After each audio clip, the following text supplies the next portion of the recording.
जय श्री कृष्ण। नमस्कार। श्रीमद् भगवद गीता के अध्ययन की श्रृंखला में 5वें अध्याय ज्ञान कर्म संन्यास योग के आज के सत्र में सभी का स्वागत एवं अभिवादन ओमकार के नाद के साथ प्रार्थना करेंगे।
वक्रतुंड महाकाय सूर्यकोटि समप्रभ निर्विघ्नं कुरु मे देव सर्वकार्येषु सर्वदा।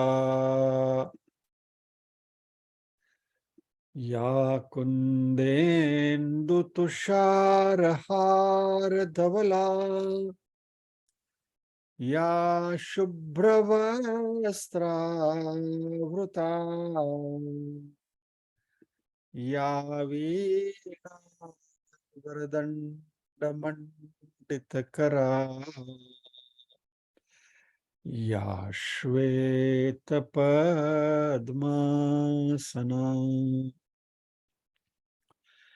या ब्रह्माच्युतशङ्कर प्रभृतिभिः देवैः सदा वन्दिता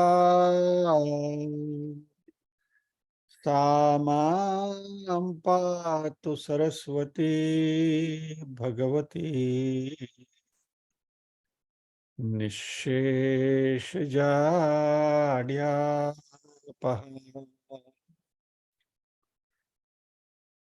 वसुदेवसुतं देवं कंसचाणूरमर्दनं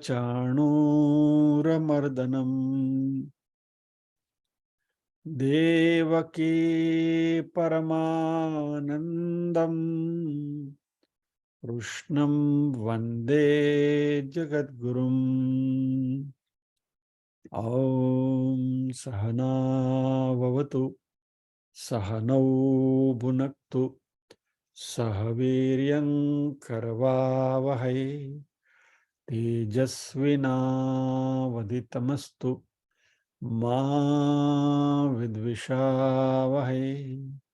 ॐ शान्ति शान्ति शान्तिः।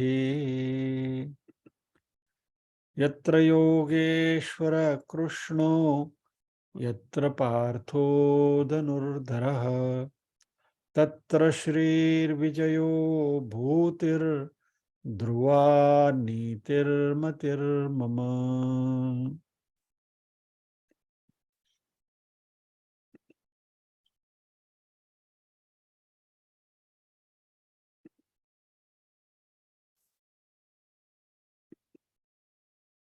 नीरूबेन अनम्यूट करिए, आप पारायण करेंगे आज।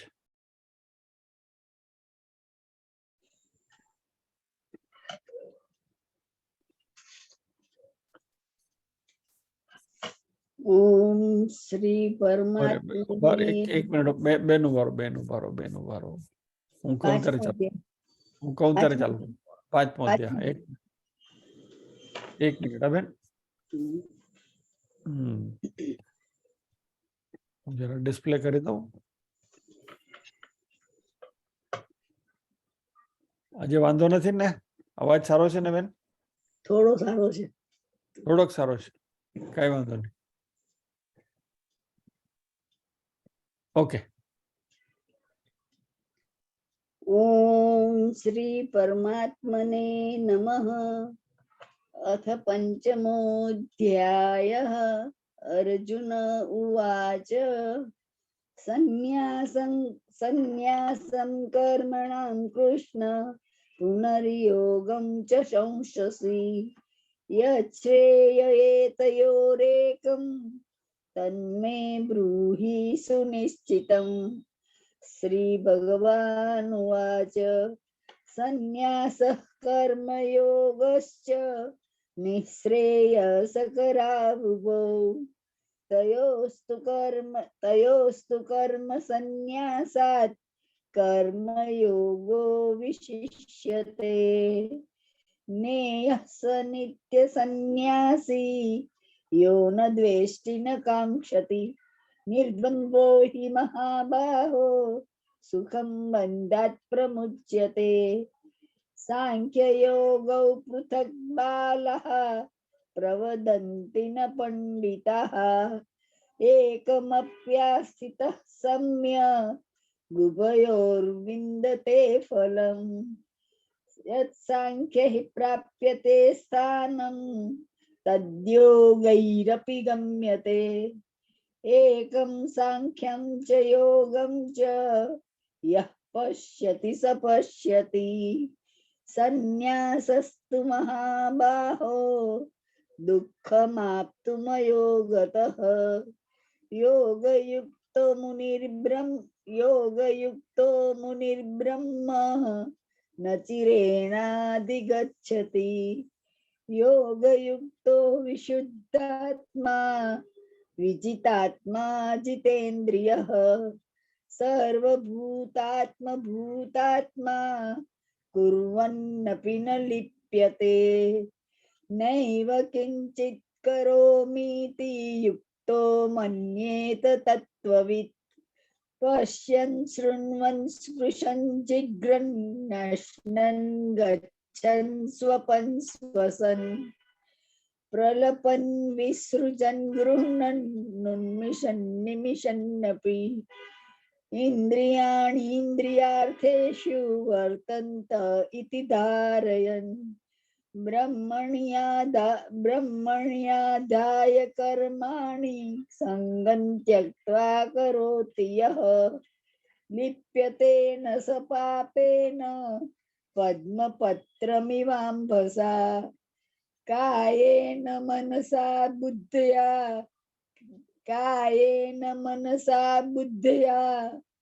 कैवलैरिन्द्रियैरपि योगिनः कर्म कुर्वन्ति सङ्गं त्यक्त्वात्मशुद्धये। युक्तः कर्मफलं त्यक्त्वा शान्तिमाप्नोति नैष्ठिकीम्। अयुक्तः कामकारेण फले सक्तो निबध्यते। सर्वकर्माणि मनसा सन्न्यस्यास्ते सुखं वशी। नवद्वारे पुरे देहि नैव कुर्वन्न कारयन्। न कर्तृत्वं न कर्माणि सलोकस्य सृजति प्रभुः। न कर्मफल संयोगं स्वभावस्तु प्रवर्तते। નિરુબેન પોઝ આગળ હું લઈ લઉં છું. જય શ્રી કૃષ્ણ. ના દત્તે કસ્યચિત પાપમ ન ચૈવ સુકૃતમ વિભુઃ અજ્ઞાનેનાવૃતમ જ્ઞાનમ તેન મુહ્યન્તિ જંતવઃ. निरुबेन से मैंने टेक ओवर इसलिए किया कि उनकी आवाज के ऊपर स्ट्रेन आ रहा था, इसलिए I did not want to trouble her मोर.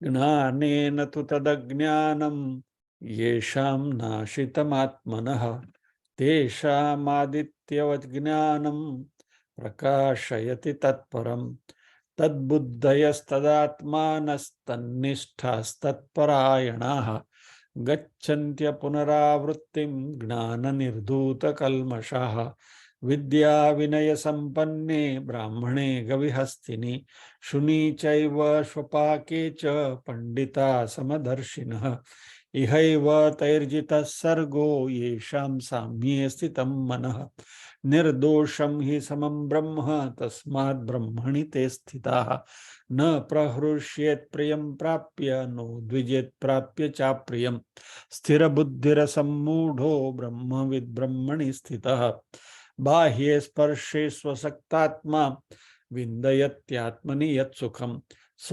ब्रह्मयोगयुक्तात्मा सुखमक्षयमश्नुते ये हि संस्पर्शजा भोगा दुःखयोनय एव ते आद्यन्तवन्त कौन्तेय न तेषु रमते बुधः शक्नोति हैव यः सोढुं प्राक्शरीरविमोक्षणात् कामक्रोधोद्भवं वेगं स युक्तः स सुखी नरः योऽन्तः सुखोऽन्तरारामस्तथान्तर्ज्योतिरेव यः स योगी ब्रह्मनिर्वाणं ब्रह्मभूतोऽधिगच्छति लभन्ते ब्रह्मनिर्वाणं ऋषयः क्षीणकल्मषः छिन्नद्वैधायतात्मानः सर्वभूतहिते रताः कामक्रोधवियुक्तानां यतीनां यतचेतसाम् अभितो ब्रह्मनिर्वाणं वर्तते विदितात्मनाम्।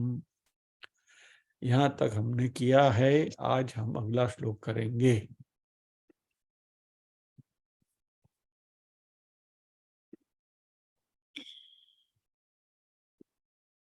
अभी 2 श्लोक का युग्म साथ में आ रहा है।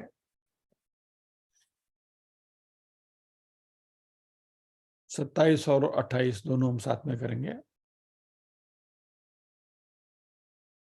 निरूपण फॉलो करते अनम्यूट करो तुमने। स्पर्शान् कृत्वा बहिर्बाह्यान् स्पर्शान् कृत्वा बहिर्बाह्यान् स्पर्शान् कृत्वा बहिर्बाह्यान् स्पर्शान् कृत्वा बहिर्बाह्यान् चक्षुरश्चैवान्तरे भ्रुवोः चक्षुश्चैवान्तरे भ्रुवोः। एक मिनट हाँ। चक्षुश्चैवान्तरे भ्रुवोः चक्षुश्चैवान्तरे भ्रुवोः प्राणापानौ समौ कृत्वा प्राणापानौ समौ कृत्वा प्राणापानौ समौ कृत्वा प्राणापानौ समौ कृत्वा नासाभ्यन्तरचारिणौ नासाभ्यन्तरचारिणौ नासाभ्यन्तरचारिणौ नासाभ्यन्तरचारिणौ यतेन्द्रियमनोबुद्धिर् यतेन्द्रियमनोबुद्धिर् यतेन्द्रियमनोबुद्धिर् यतेन्द्रियमनोबुद्धिर् मुनिर्मोक्षपरायणः मुनिर्मोक्षपरायणः निर्मोक्षपरायणः मुनिर्मोक्षपरायणः विगतेच्छा भयक्रोधो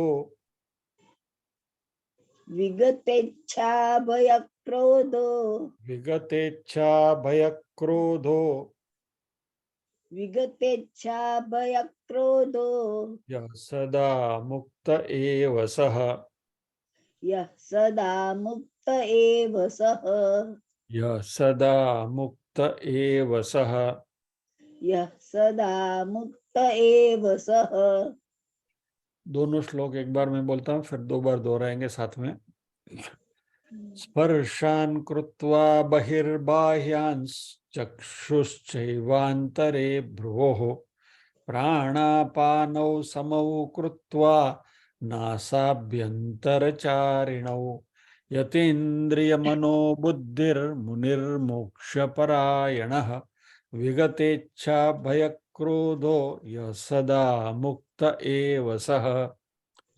स्पर्शान् कृत्वा बहिर्बाह्यांश्चक्षुश्चैवान्तरे भ्रुवोः प्राणापानौ समौ कृत्वा नासाभ्यन्तरचारिणौ यतेन्द्रियमनोबुद्धिर्मुनिर्मोक्षपरायणः विगतेच्छा भयक्रोधो यः सदा मुक्त एव सः। Once more, दोबारा। स्पर्शान् कृत्वा बहिर्बाह्यांश्चक्षुश्चैवान्तरे भ्रुवोः प्राणापानौ समौ कृत्वा नासाभ्यन्तरचारिणौ यतेन्द्रियमनोबुद्धिर्मुनिर्मोक्षपरायणः विगतेच्छा भयक्रोधो यः सदा मुक्त एव सः।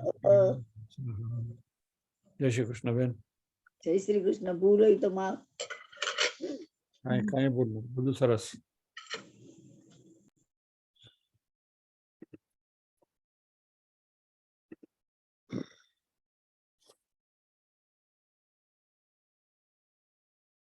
स्पर्शान कृत्वा बहिर्बाह्यान चक्षुः च अभी इसमें संधि देख लेते हैं। स्पर्शान कृत्वा बहिः बाह्यान च बहिः बाह्यान चक्षुः च एव अंतरे भ्रुवोः प्राण अपानौ समौ कृत्वा नासाभ्यन्तरचारिणौ यतेन्द्रियमनोबुद्धिः मुनिः मोक्षपरायणः विगतेच्छा भयक्रोधः यः सदा मुक्त एव सः। स्पर्शान कृत्वा बहिर्बाह्यान, स्पर्शान यानी कि विषय के भोगों को, स्पर्शान यानी विषय के भोग। हमारे स्पर्श इंद्रिय है तो इसमें अभी पांचों ज्ञानीय इंद्रियां आ गई। कृत्वा एक्चुअली कृत्वा का अर्थ यहाँ त्याग करना ही, करके, बही यानी बार, यानी हमारे विषय के भोगों को बाहर रखते हुए, बाहर करके। अच्छा, कौन से विषय भोगों को बाहर करना है?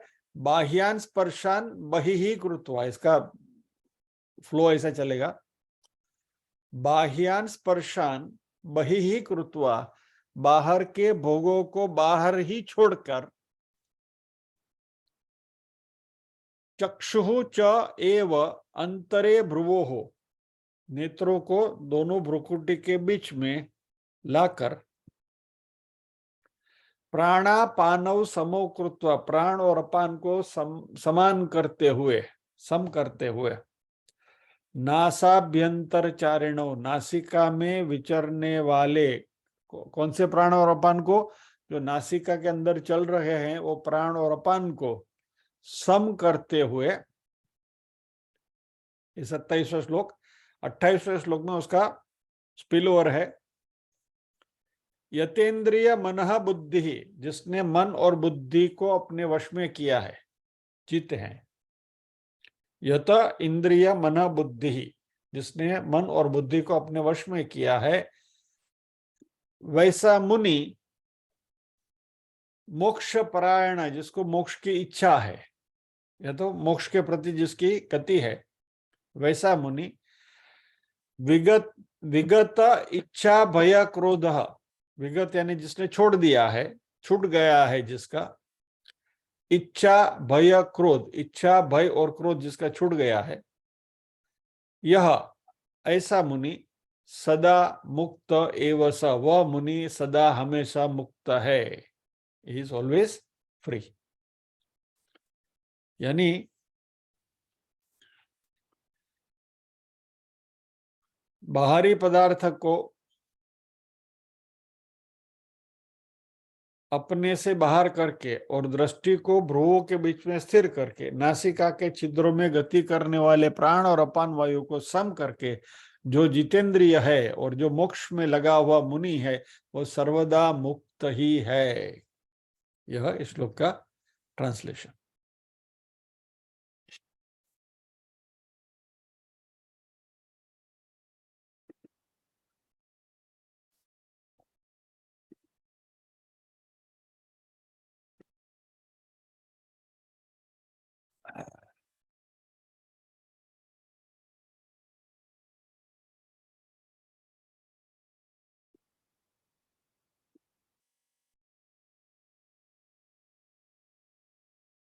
अगले श्लोक में 26वें श्लोक में भगवान ने ज्ञान योग का जो टॉपिक था वो पूरा किया।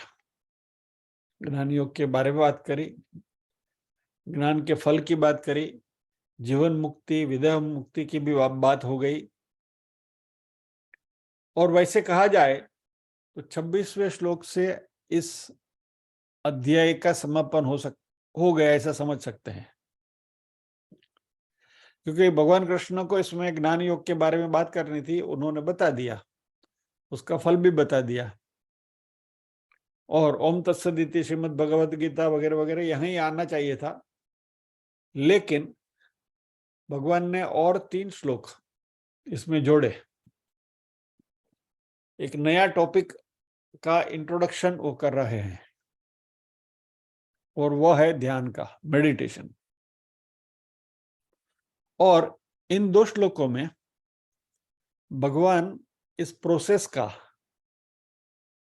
इंट्रोडक्शन कर रहे हैं, उसके बारे में बता रहे हैं, ताकि अर्जुन के मन में जिज्ञासा उत्पन्न हो, क्यूरियोसिटी उत्पन्न हो, और 6ठे अध्याय में जो भगवान बात करने वाले हैं वो ध्यान से सुने।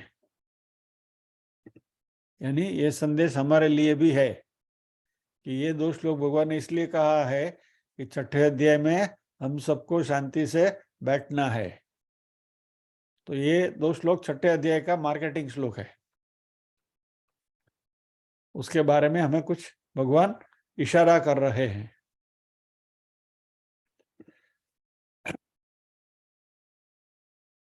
अभी ये ध्यान करने की जो प्रक्रिया है, और एक क्यूरियोसिटी हम सब में है कि भाई ये ध्यान क्या भला है, क्या चीज है, कैसे ध्यान किया जाता है, उसकी प्रोसेस क्या है, प्रोसीजर क्या है, उसके फायदे क्या है।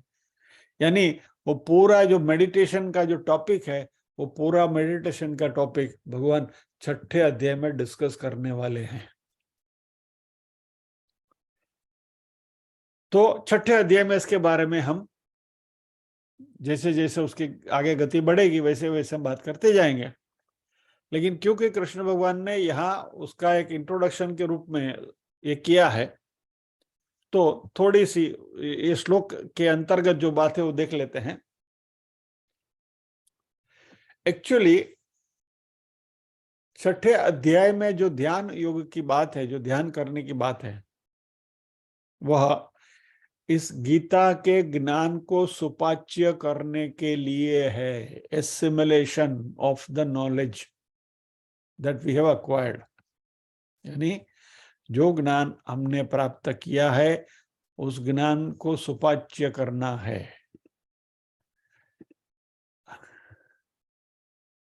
वो जो गाय घास खाने के बाद बैठ जाती है और फिर चुगाली करती है ना, પછી ધીરેથી આરામથી બેસીને ચાવે એને, वो प्रोसेस ये 6ठे अध्याय में भगवान बताने वाले हैं। एसिमिलेशन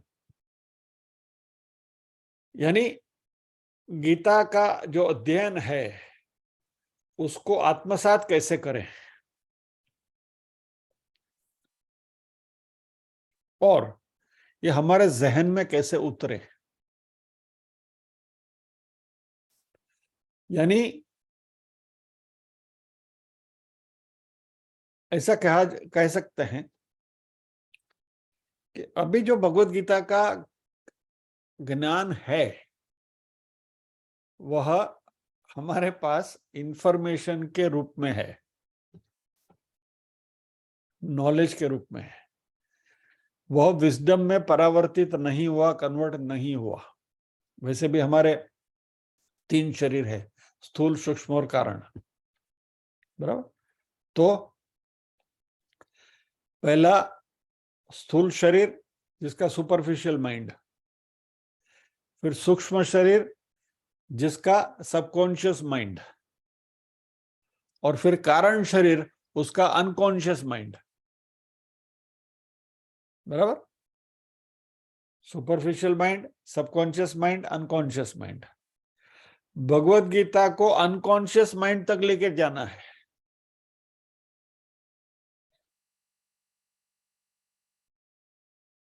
और ये क्यों करना है, जरा सोचिए। किसी भी परिस्थिति में जब हम रिएक्ट करते हैं, मान लीजिए कि आपको क्रोध आ गया, और let us take the other way around also, वो बहुत किसी के ऊपर प्रेम उमड़ गया, तो हमारे जो इमोशंस जो हम डिस्प्ले करते हैं, फिर वो एंगर हो, डिप्रेशन हो, क्रोध हो, जो भी है, इवन वायलेंस हो, ये सब हम जानबूझकर नहीं करते हैं, कॉन्शियस माइंड से हम नहीं करते हैं। आपने कभी ऐसा सोचा कि मुझे चलो अभी क्रोध करना है तो मैं अभी इसके ऊपर क्रोध कर लूं? नहीं। या तो मुझे अभी डिप्रेशन में जाना है, चलो बैठ के थोड़ा डिप्रेशन कर लेते हैं। चिंता करना है तो हम चलो बैठ के थोड़ा लेट मी वरी। कॉन्शियसली कभी करते हैं? नहीं करते हैं। ये जो भी सारे इमोशंस हैं वह हमारे सबकॉन्शियस माइंड से या तो अनकॉन्शियस माइंड से बाहर आते हैं। So all these emotions are not thoughtful, deliberate नहीं होते, जानबूझकर हम नहीं करते, और इसलिए हमारे ज्यादातर एक्शंस जो हैं they are what we will call as a knee jerk reactions,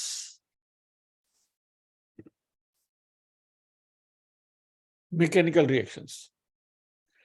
यानी यह रिस्पॉन्स नहीं है, रिएक्शंस है। हम बार बार ये बात करते हैं। हम करते क्या है मालूम है? हम जल्दी में क्रोध करते हैं, अनाप शनाप बकवास कर देते हैं, और फिर आराम से पछताते हैं, मुझे ऐसा नहीं करना चाहिए था, I should not have done this, ऐसे शब्दों का मुझे प्रयोग नहीं करना चाहिए था, इसके साथ ऐसा कठोर व्यवहार नहीं करना चाहिए था, ऐसे कठोर शब्दों का प्रयोग मुझे नहीं करना चाहिए था, I should have been careful. बराबर। अक्सर यही होता है ना, जब भी हम मिसबिहेव करते हैं, क्योंकि हमारा हृदय पवित्र है, शुद्ध है, इसलिए वो मिसबिहेवियर के बाद हमारे मन में घमासान चलता है, और हम मन में सोचते हैं ये गलत हो गया, ये ऐसा नहीं करना चाहिए था, ये कैसे हो गया, how did this come out of me, हुआ क्या?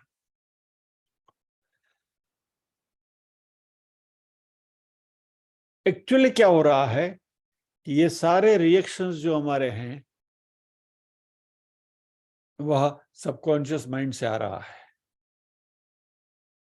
और प्रॉब्लम क्यों है? भगवान अभी बताया था ना, काम क्रोधोद्भवम वेगम, और काम और क्रोध के जो उद्वेग है उसके ऊपर जो कंट्रोल करता है वैसा। लेकिन वो हमने समझ लिया अगले श्लोकों में, लेकिन ये अंदर उतरा नहीं है।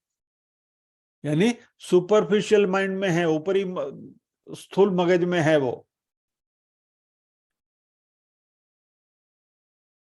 और इसलिए क्योंकि ये भगवत गीता का, ये बात को अच्छी तरह से समझना please, today is a very very important session, I am telling you. Bhagavad Gita का ये अध्ययन हमारे सुपरफिशियल दिमाग में रहता है in the form of knowledge, subconscious mind में अंदर उतरता नहीं है। यदि उतरता तो क्रोध आता नहीं था, यदि उतरता तो हम कभी वायलेंट होते नहीं थे, यदि उतरता तो हमारे में कामनाओं की वृत्ति बढ़ती नहीं थी, कुछ चीज पाने की गहरी इच्छा नहीं होती थी कि ये तो चाहिए, लेना ही पड़ेगा, क्या करें, आई मस्ट बाई दिस। ऐसी वृत्तियां नहीं आती थी। लेकिन यह हमारे सुपरफिशियल माइंड में, ऊपरी दिमाग में, स्थूल दिमाग में पड़ा हुआ है, अंदर नहीं गया है।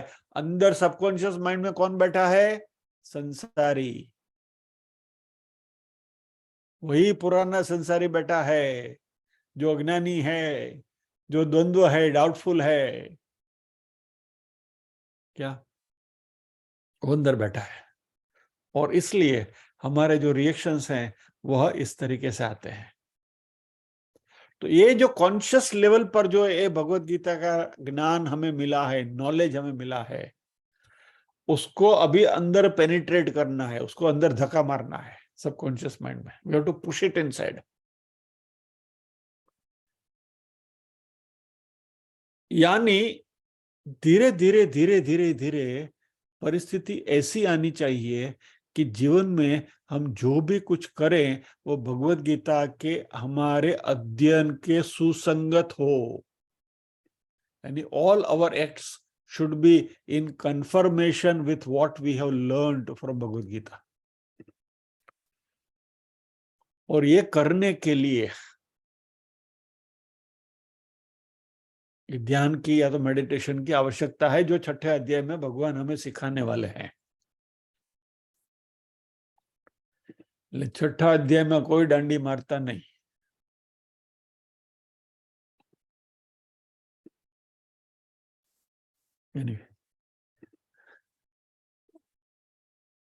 यानी ये जो हमारा ज्ञान जो है वह हमारे व्यक्तित्व के साथ घुल मिल जाना चाहिए।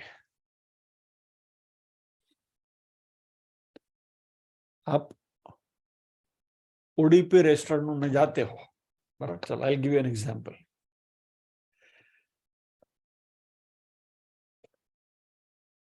आपको एक दिन मूड आ गया कि चलो आज तो अच्छा साउथ इंडियन फूड खाना है, तो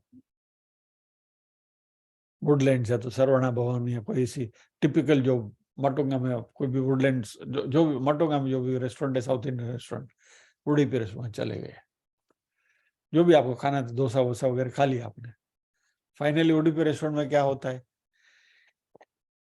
गरम फिल्टर कॉफी लाना, बराबर? वेटर फिल्टर कॉफी लाकर हमारे टेबल पे रखता है। ग्लास में फिल्टर कॉफी है और नीचे वाटी है, बराबर? Typical Udupi style. हम क्या करते हैं? ग्लास उठा के फिल्टर कॉफी पी लेते हैं और पूरी कॉफी पी ली। फिर बाद में जब भी लास्ट 10% बचा हुआ रहता है तभी वो मीठी लगने लगती है। तब तक कड़वी लग रही थी। लास्ट 10% जब भी बचा है तभी जब भी वो कॉफी का, अरे ये तो स्वीट है,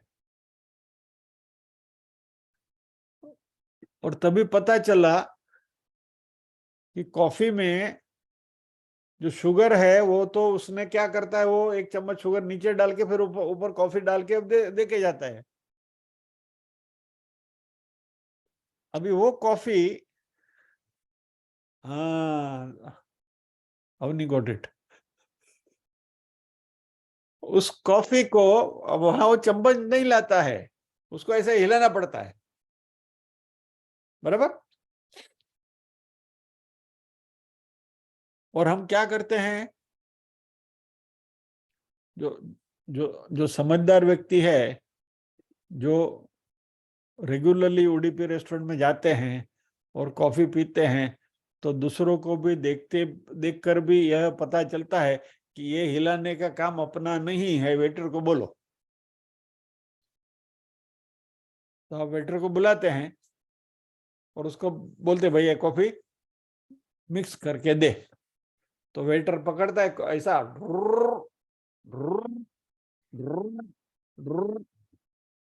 पूरी कॉफी मिक्स करके देता है। और फिर इस कॉफी में क्या होता है? अध शर्करा, मध्यतः शर्करा, उत्तरतः शर्करा, दक्षिणतः शर्करा च अधश्चोर्ध्वं प्रसृता च शर्करा एव कॉफी मया वरिष्ठा। फिर शक्कर पूरी घुल मिल गई है, अंदर भी शक्कर, बाहर भी शक्कर, बीच में भी शक्कर, ऊपर भी शक्कर। ये 15 अध्याय ऐसे ऐसे खाली ऐसे सुझा, अधश्चोर्ध्वं प्रसृता सस्य शाखा के ऊपर से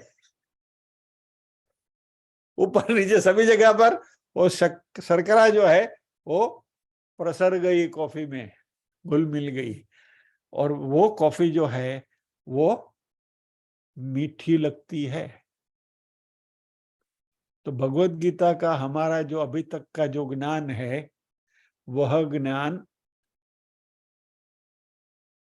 नीचे पड़ा शर्कर के जैसा, साकर के जैसा है। ऊपर की कॉफी कड़वी पी गए हम, लेकिन जो मिठास है वो तो भी नीचे है, और उसको हिलाने के लिए हमें किसी को बोलना पड़ेगा। अभी भगवान कृष्ण को तो हम नहीं बोल सकते हैं, महाराज पीरसणिया ने मोकले कि भाई चलो आने हलावी आप कॉफी ले भाई, उधर पीरसणिया की जरूर पड़े, वेटर की, वेटर यानी पीरसणी, इसको जरा हिला के दो। तो ये धंधा हमको छठे अध्याय में करना है। भगवान उसकी टेक्निक बताने वाले हैं, और ये कॉफी को कैसे हिला के मिक्स करना, उसकी सारी बातें हम छठे अध्याय में सीखने वाले हैं। तो हमारे दैनंदिन जीवन में भगवत गीता का हमारा जो अध्ययन है, हमारा जो नॉलेज है, इट शुड बी एक्सेसिबल। और इसको कैसे एक्सेसिबल करना, उसको एसिमुलेट कैसे करना, वह इस ध्यान की प्रक्रिया से, ये मेडिटेशन की प्रक्रिया से आएगी। और उसके जो शुरुआत की जो प्रोसेस है, उसके बारे में भगवान ने यहां बात करी है।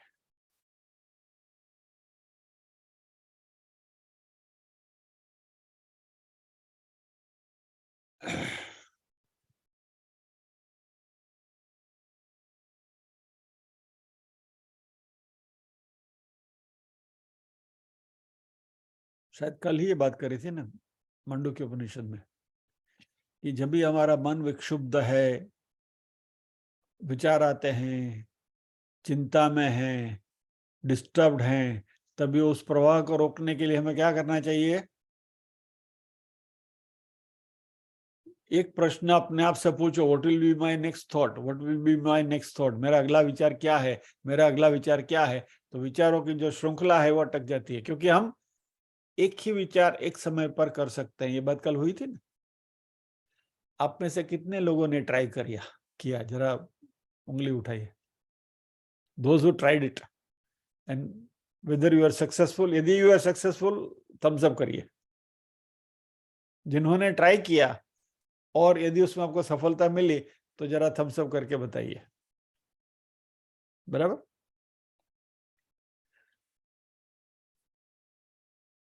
Amazing session today. विवेक भाई और भी आ रहा है, कुछ नया आ रहा है आज तो।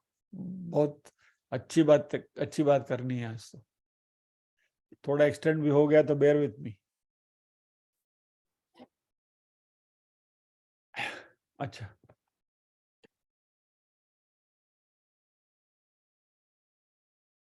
कुछ समय पहले आपसे कहा था मैंने कि केरी खवड़ावाय आंबावाड़ियाમાં न લઈ જવાય। आम खिलाते हैं, आम का बगीचा नहीं दिखाते हैं, राइट। और इस आम के छोटे पेड़ के तौर पे मैंने एक किताब स्वामी विवेकानंद की आपको पीडीएफ भेजी थी। वो किताब कितने लोगों ने डाउनलोड करे, कितने लोगों ने पढ़ी, मुझे बताइए। वापस थम्स अप करिए। आज आपकी परीक्षा है। कितने लोगों ने वो किताब डाउनलोड करी और कितने लोगों ने पढ़ी? यदि पढ़ी है तो 2 थम्स अप करिए, डाउनलोड करी तो 1 थम्स अप करिए। सिर्फ डाउनलोड करी है तो 1 थम्स अप, पढ़ी है तो 2 थम्स अप। देखो, मुझे एक ही अंगूठा दिख रहा है, 2 नहीं दिख रहा है। यानी डाउनलोड करके मोबाइल में या कंप्यूटर में पढ़ी है, लेकिन उसको आपने पढ़ी नहीं है, पढ़ी नहीं है। ड तक आई है, ढ तक नहीं पहुंचे, बराबर। पढ़ी है, डाउनलोड करके पढ़ी है, पढ़ी नहीं है। મને ખબર છે કે તમે નથી કરવાના.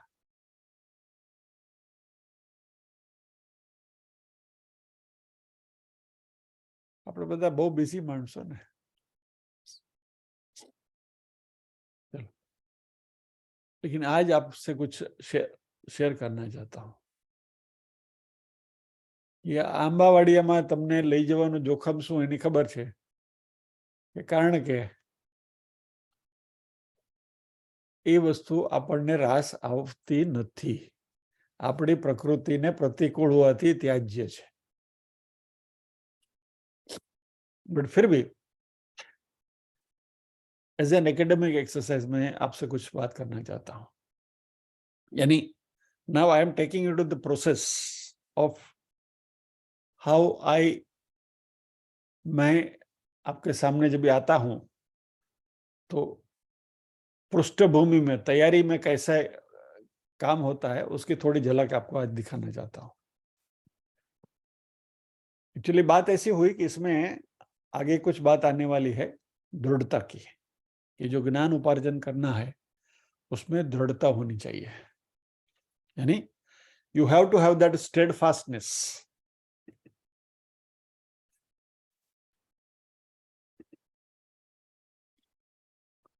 वो दृढ़ता के बारे में सोचते सोचते मेरे दिमाग में एक संस्कृत का एक फ्रेज आया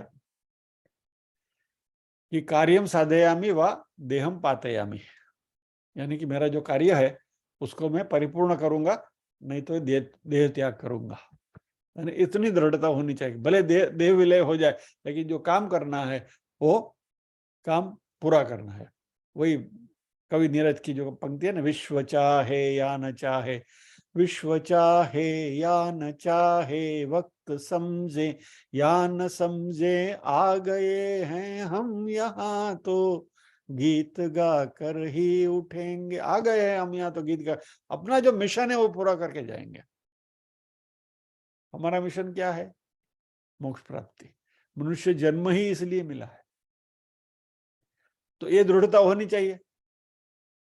तो ये दृढ़ता के लिए ये सेंटेंस जो था कार्यम साधयामि व देहम पातयामि, उसके लिए थोड़ा और मैंने खोज करना शुरू किया कि भाई ओरिजिनली कहाँ से आया है, उसका what is the basic reference. Phrase तो अच्छा है. ढूंढते ढूंढते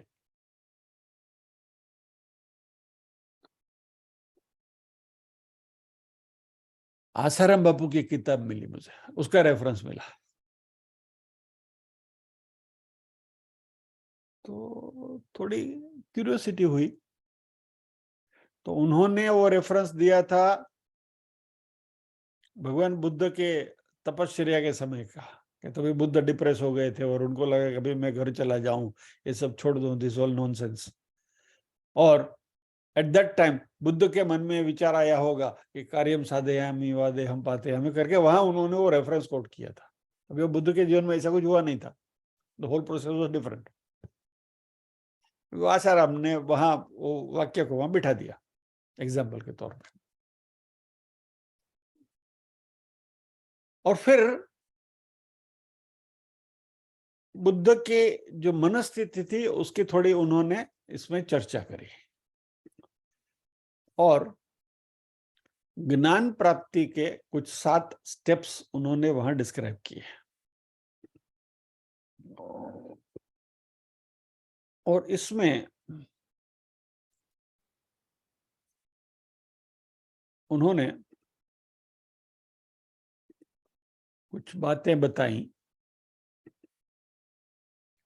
I'll share these steps with you. तो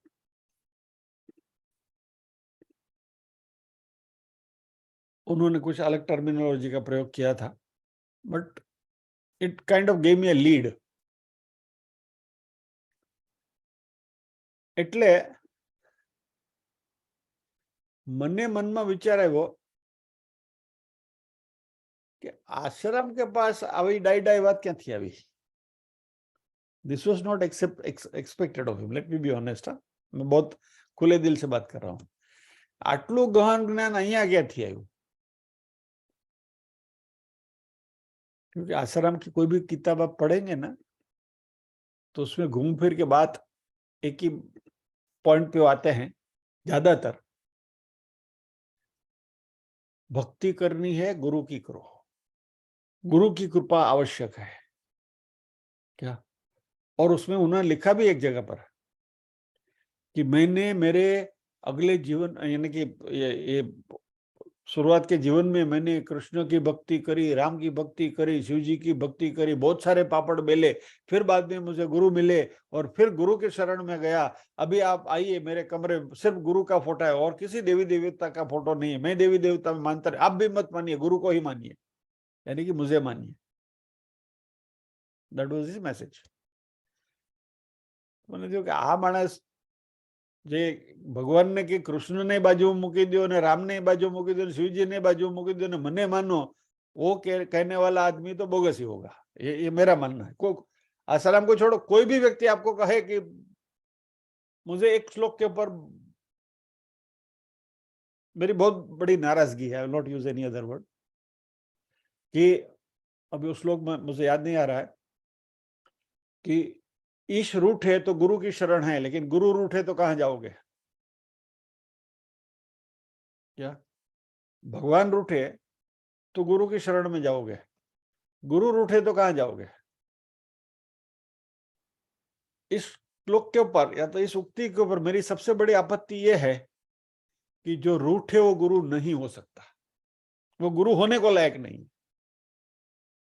फर्स्ट ही गेट्स डिस्क्वालिफाइड देयर ओनली।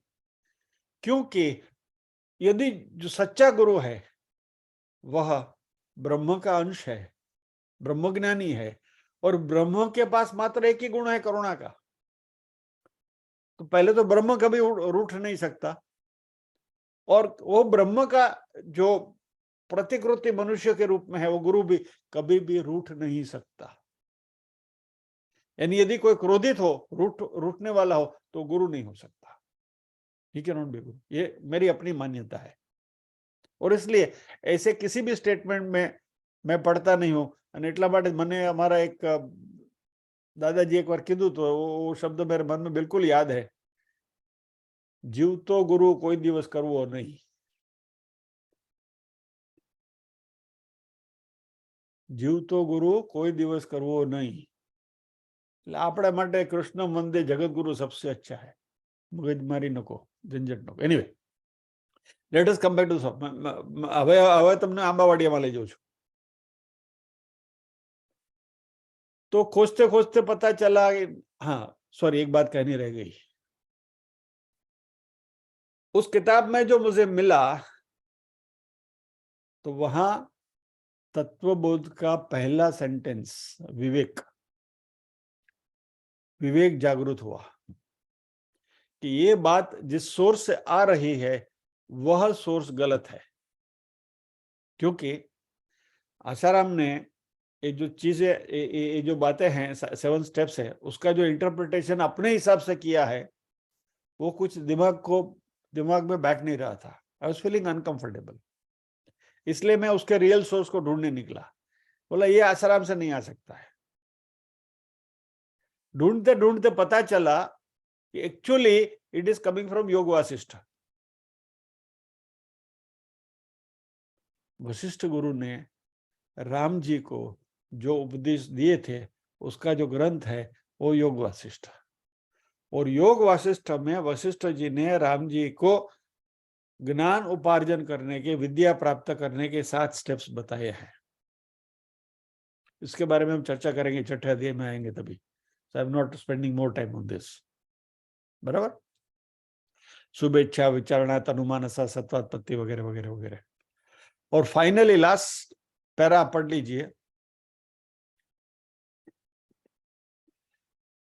इस उपर्युक्त उपदेश को सुनने के पश्चात राम समाधिस्थ हो जाते हैं, तब उन्हें जागरूक करके महर्षि वशिष्ठ भविष्य के कठिन मार्ग की ओर इंगित करते हैं, जिस पर चलकर वे मर्यादा पुरुषोत्तम भगवान राम कहलाए। बराबर, this is the ultimate result. यानी छठे अध्याय में ये सारी चीजें आएंगी एट अप्रोप्रिएट टाइम। तो थोड़ा मार्केटिंग भगवान कृष्ण ने किया और उनके सुर में सुर लगाते हुए थोड़ा मार्केटिंग यहाँ हो रहा है, ताकि आप लोग भी छठे अध्याय को ध्यान से अध्ययन करें। लेकिन ये प्रोसेस यहाँ रुकी नहीं। मुझे कुछ बात करनी है और भी एक बात करनी है, मजेदार बात करनी है। और आज बहुत बड़ा एक योगानुयोगी हो गया, वेरी नाइस कोइंसिडेंस। ये जब भी मैं कर रहा था, आजकल आप में से कितने लोग इससे परिचित है मुझे मालूम नहीं है।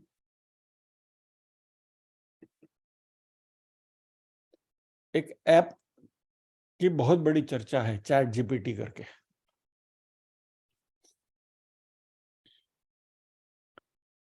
करीब 1-1.5 महीने पहले ये चैट जीपीटी का रेफरेंस मेरे पास आया था। मेरे बेटे ने मुझसे कहा कि भैया चैट जीपीटी, मैंने भी तभी वो नया नया आता था, जरा उसके भी बैंड बाजे बज रहे थे। मैंने भी सोचा कि चलो चैट जीपीटी क्या है, उसके बारे में थोड़ा पता करें। तो मैंने चैट जीपीटी मेरे मोबाइल में डाउनलोड किया और उसमें कुछ संस्कृत का कुछ ये डाला और उससे पूछा कि भाई इसका जवाब दो मुझे। तो उसमें जो उत्तर मिला उसमें कुछ मजा नहीं, सब अगड़म अगड़म आया। So I went and told my son, ये सब बेकार है, इसमें कुछ मिलता नहीं है, दिस ऑल नॉनसेंस। एंड मैंने मेरे मोबाइल में से चैट जीपीटी ऐप को डिलीट कर दिया। बोला इतने सारे चैट के प्लेटफॉर्म है, वो व्हाट्सएप का भी अभी उपवास करते करते थक गए, अभी चैट जीपीटी नई नई बला कहाँ से उसको पाले। इसलिए I got out of it कि नहीं, ये धंधा नहीं करना, this is description of mind, नहीं चाहिए करके उसको निकाल दिया मैंने। कल वापस पता नहीं कहां से खुजली आई और चैट जीपीटी डाउनलोड किया मैंने वापस दोबारा, out of blue. Out of blue, Krishna की प्रेरणा कहो जो भी कहो, बट जो है, आई am just describing this all this chronologically कि कैसे ढूंढते ढूंढते आसाराम की किताब मिली, आसाराम में से कैसे योग वासिष्ठ में गया, योग वासिष्ठ करते करते चैट जीपीटी कैसे मिला, वगैरह वगैरह वगैरह। अब ये चैट जीपीटी हाथ में आया, मजा आया ना, तो पेलो वांदरानी निशानी मળી ગઈ એવું થયું। तो एज ऑन ट्रायल बेसिस, अभी चैट जीपीटी में क्या है मैं आपको जरा बता दूं। इट इज ए कम्युनिकेशन, वो अपने साथ वो बातचीत करता है वो ऐप। आप उसको जो भी प्रश्न पूछो उसका उत्तर देता है, and there can be a dialogue. So normally जब जो भी है चैट वगैरह, जो गूगल में भी आप सर्च करने के लिए जाओ तो आपने डाला, उसका जवाब उसने दे दिया, बात खत्म हो गई। लेकिन आप उसके साथ वार्तालाप नहीं कर सकते। ये चैट जीपीटी है, वो आर्टिफिशियल इंटेलिजेंस के ऊपर बनाई हुई है ऐप, और वह आपके साथ वार्तालाप करता है। It talks to you, machine आपके साथ वार्तालाप करता है। उसका एक फनी एप्लीकेशन मैं आपको बताऊं। मेरा ग्रैंडसन बीच में चैट जीपीटी का यूज करते हुए एक चेस की ऐप आई है कि आप कंप्यूटर पे मशीन के साथ चेस खेल सकते हो। तो चैट जीपीटी का जो एआई आर्टिफिशियल इंटेलिजेंस का जो प्लेटफॉर्म था, उसके ऊपर वो चेस खेल रहा था। और my grandson came to, and he is a good chess player, so he came to a stage of winning, वो जीतने वाला था। यानी एक या दो move and my grandson would have won. और ये चैट जीपीटी के एप्लीकेशन ने किया क्या मालूम है? चेस बोर्ड को घुमा दिया।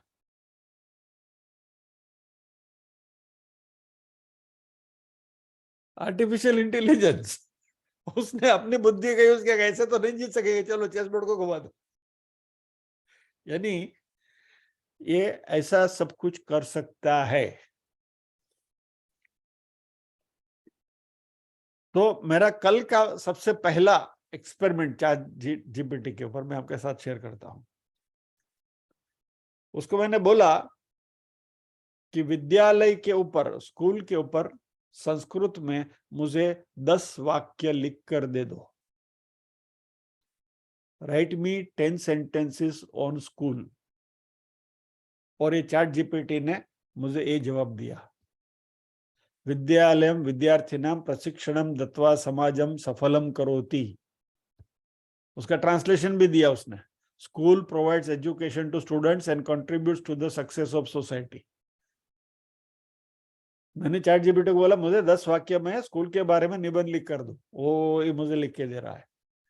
सेंटेंस नंबर 2, अध्ययनम अध्यापकैः प्रदत्तम सदैव ज्ञानस्य विस्तारम करोति। Teaching bye teachers always expands knowledge. Machine बोल रहा है, आंसर्स दे रहा है, artificial intelligence, see the power of it. जो नई टेक्नोलॉजी आ रही है, मैं आपको उससे अवगत करा रहा हूं। विद्यार्थी अनुशीलनम चेष्टति तदनुसारम सफलताम प्राप्नोति।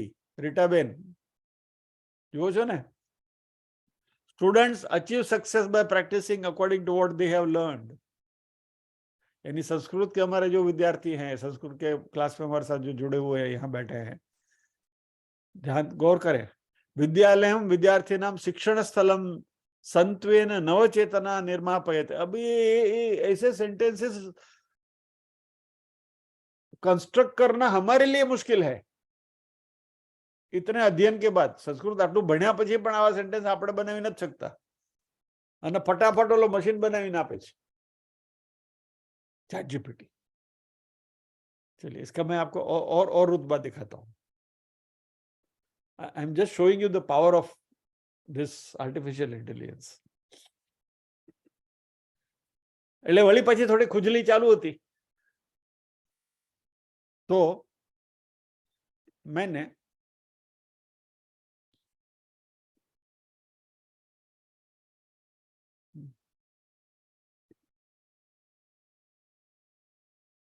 उसको बोला, देखिए बहुत मजा आएगा अभी।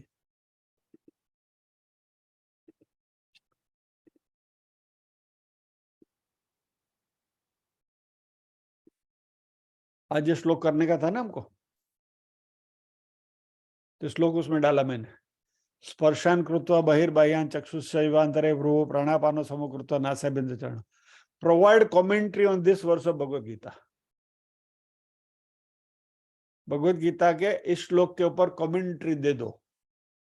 तो इसने कमेंट्री क्या दी, I am just reading it. This verse comes from chapter 5 verse 27 of the Bhagavad Gita, where Lord Krishna is teaching the path of karma yoga to Arjun. In this verse, Lord Krishna is instructing Arjun on how to control his senses and mind in order to achieve a state of equanimity. He advises Arjun to bring his senses under control by withdrawing from external objects and focusing them inwardly between the eyebrows towards the third eye. Lord Krishna then instructs Arjun to regulate his breath by balancing the inward flow of prana, life force, and the outward flow of apan, eliminating force, which are the two aspects of the breath. By regulating the breath in this way, one can control the mind and achieve a state of mental equilibrium.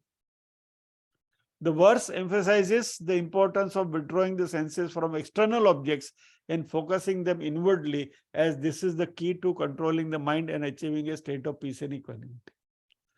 Overall, this verse teaches the importance of self-control and practice of pranayam, breathing exercises, as a means to achieve mental equilibrium and ultimately self-realization. अब ये जवाब machine दे रहा है, सामने कोई आदमी बैठा नहीं है, कोई गुरुजन बैठे नहीं है। चैट जीपीटी में से मुझे ये उत्तर मिला। अच्छा, इतना करने के बाद मेरी खुजली मिटी नहीं। तो वो जो विद्यालय वाली जो बात थी, उसके लिए मैंने उसको बोला कि तुम उसी उसी क्वेश्चन को मैंने दोहराया। उसमें फैसिलिटी है कि आप उसको दोबारा सर्च करो। तो दोबारा सर्च किया तो उसने और 10 सेंटेंस नए दिए। विद्यालयं ज्ञानमयं वातावरणम् अस्ति, विद्यालयं शिक्षायतनम् अस्ति, विद्यालयं विद्यार्थिनों जीवनं परिपूरयति, वगैरह वगैरह वगैरह। यानी आपको निबंध लिखना है, एसेस लिखना है, चैट जीपीटी में जाइए, फटाक करके निबंध लिख के दे देगा वो। ओके, ये हो गया। फिर हमारा ये जो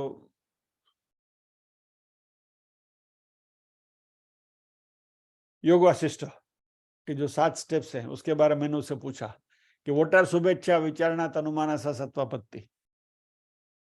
तो उसका जवाब दे रहा है, शुभेच्छा ये है, विचारणा ये है, तनुमानसा ये है, सत्वापत्ति ये है। शुभेच्छा means good wishes and blessings, it is a positive expression of hope and desire for someone's wellbeing, वगैरह वगैरह। यहाँ जो युवा लोग बैठे हैं उनका मैं खास ध्यान आकर्षण कर रहा हूं कि this is going to be the future.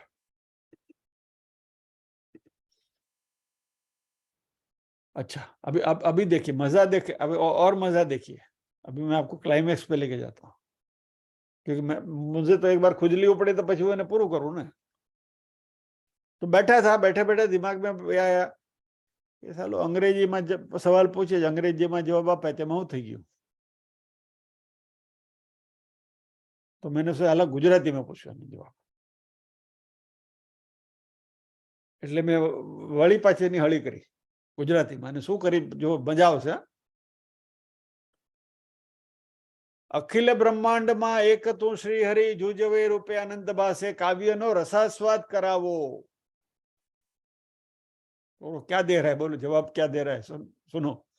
अखिल ब्रह्मांड में एक तो श्री हरि, जूजवे रूपे अनंत भासे, एवी वाक्य रचना एक उत्कृष्ट काव्य रचना छे। आ काव्य रचना में आत्मानुभव अने धार्मिक भावों अनुभव थाय छे। एनो अर्थ छे कि श्री हरि सर्वत्र समान रीते सौम्य अने सुंदर रूप में प्रगट थाय छे, जे अनंत ब्रह्मांड में प्रतिभासित थाय छे। आ काव्य में रचनाकार श्री हरिना सर्वांगी समत्व अने जगत में उत्कृष्ट स्थान समर्थन करे छे।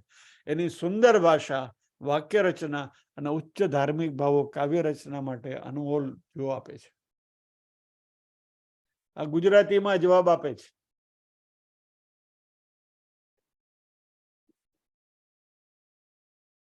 क्या करेगा पता नहीं, ये कहाँ जाएगा पता नहीं, but this is going to be the future. आज तमने आंबावाड़ियानी शेर करावी दीधी, बराबर। अभी इस थॉट को मैंने इंटीग्रेट किया कि ये तो आपने टेक्स्ट उसको दिया, और आर्टिफिशियल इंटेलिजेंस तो कुछ भी कर सकती है। जिस दिन when they start recognising the voice, अभी तो टेक्स्ट का सर्च करता है वो, बराबर। जब भी वॉइस की सर्च करने लगेगा तभी उसको बोलूं कि भगवत गीता के 5वें अध्याय की 27वें श्लोक की कमेंट्री सुनाओ, तो भगवत गीता के 5वें अध्याय की 27वें श्लोक की कमेंट्री जितने भी गुरुजनों ने यूट्यूब पे डाली है, वो सबको सुन के वो फिर उसका मस्त मजेदार अर्थ बना के हमारे सामने समरी ला के रख देगा।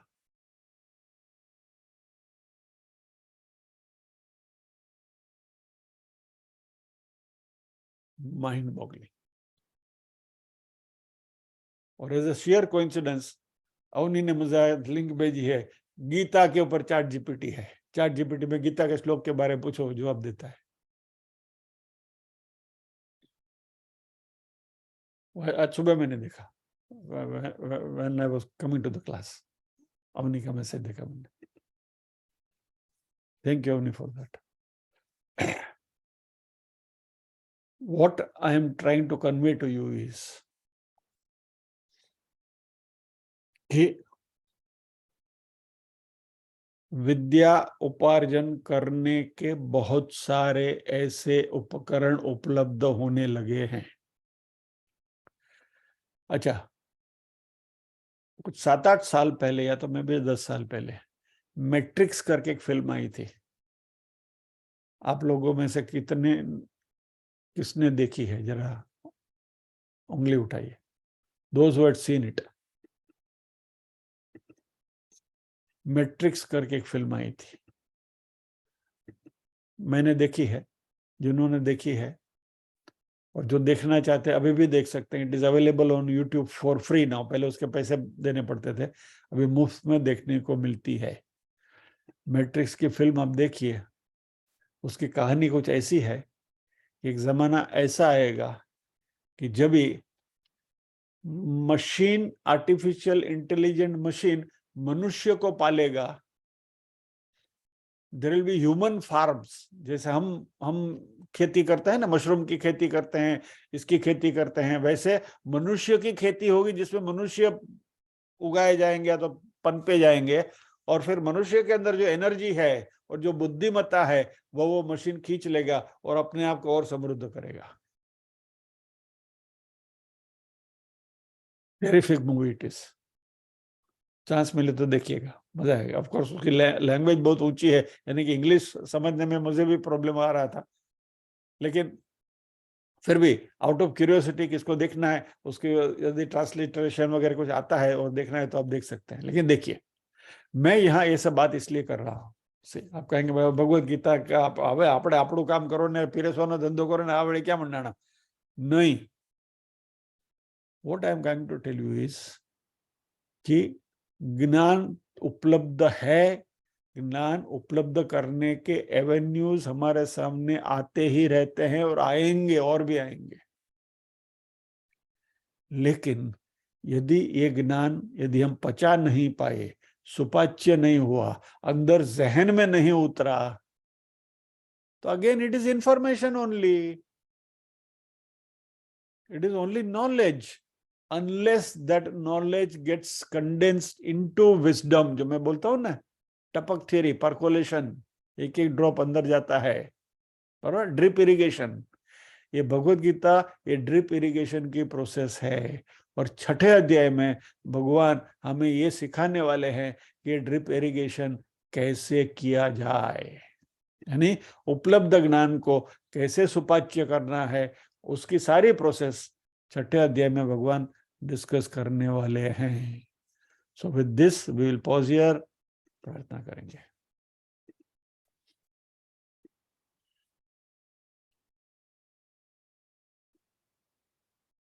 ओम असतो मा सद्गमय, तमसो मा ज्योतिर्गमय, मृत्योर्मा अमृतंगमय.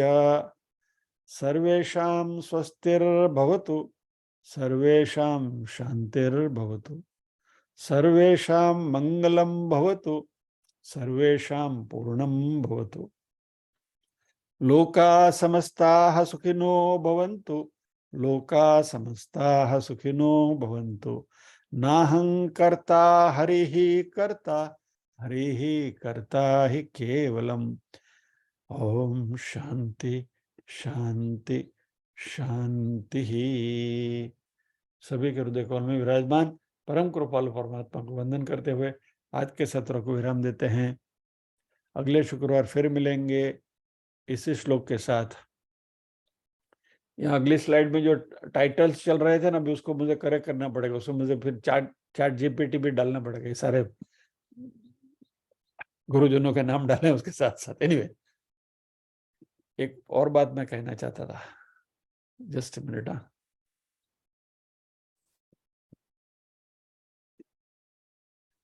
नहीं, याद नहीं आ रहा है. अरे अभी अभी फ्लैश आया था और गया.